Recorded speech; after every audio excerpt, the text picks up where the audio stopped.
Fall is all about cozy comforts, and with Hero Bread, you can enjoy all your favorites and still hit your health goals. From breakfast bagels and meal-prepped enchiladas to mouth-watering burgers and cheesy noodles. You won't believe Hero Bread's options have 0 to 5 grams net carbs and are high fiber from the taste and texture. And right now, Hero Bread is offering 10% off your order. Go to hero.co and use code FALL25 at checkout. That's FALL25 at HERO.co. All figures are per serving of Hero Bread. Contains 2 to 18 grams of fat per serving. See the product nutrition panels on hero.co for more information.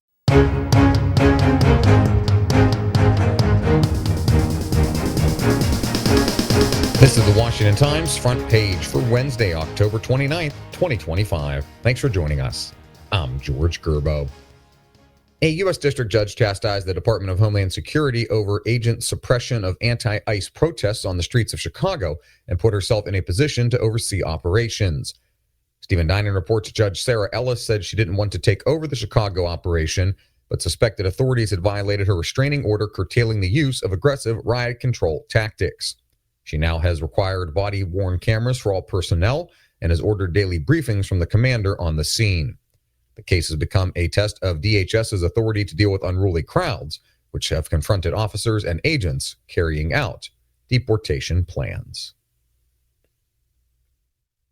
New Japanese Prime Minister Sanai Takaichi and President Trump met for the first time at a bilateral summit in Tokyo. Andrew Salmon reports the two signed a partnership deal on strategic minerals and discussed Japanese nationals abducted by North Korea. They also released some details of a previously vague Japanese investment pledge in the United States. Takaichi said the bilateral partnership was entering a golden era and would become the greatest alliance in the world. Trump is on a tour of the Indo-Pacific and was joined by Takaichi as he addressed U.S. troops aboard an aircraft carrier in Tokyo Bay. The Supplemental Nutrition Assistance Program is at the center of a spending stalemate that threatens to cut off millions of Americans from federally funded grocery money beginning this weekend. Susan Ferricchio reports Senate Democrats are pinning the imminent lapse in funds on President Trump, who they say can tap into reserve money to keep SNAP, known as food stamps, going despite the government shutdown. Democrats have refused to vote for an extension of government funding until the Republican-led Congress caves on extending enhanced pandemic Affordable Care Act subsidies.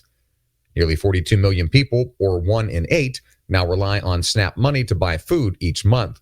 The percentage of U.S. residents receiving monthly food stamp benefits has risen from 6.1% in 2020 to roughly 12.3% in 2024, mostly because of policy changes and factors that expanded program participation. It wasn't long ago that Democrats hailed Virginia's move to use a bipartisan commission to draw its congressional boundaries as a victory for fair elections. Now they are moving to scrap it, at least temporarily, as they seek to maximize their advantage in a tug-of-war control for the U.S. House after next year's elections. Seth MacLachlan reports the Commonwealth's General Assembly has kicked off a special session in Richmond to begin replacing the current map, which offers a 6-5 Democratic advantage. They intend to replace it with one that would give them at least 9 House seats. Virginia Democrats would be overriding a map imposed by the Virginia Supreme Court. The court acted after the state's bipartisan commission failed to agree on a map after the 2020 census. Those who fought hard for bipartisan commissions to remove politics from redistricting have been disheartened by how quickly the commitment crumbled when politics got rough. And finally, speculation about details surrounding a planned Golden Dome missile defense shield is rampant among defense industry insiders. John Seward reports there is unease over the status of some $24.5 billion in funding that Congress approved this year for the shield's development. Multiple sources have told John that none of the money has been allocated for contracts and that the White House Office of Management and Budget is holding the funds. Find all today's front page stories at WashingtonTimes.com/front page or on the Washington Times app, and find us wherever you get your podcasts. You can also find us on social media at Wash Times for breaking news, sports, commentary, and more. For the Washington Times, I'm George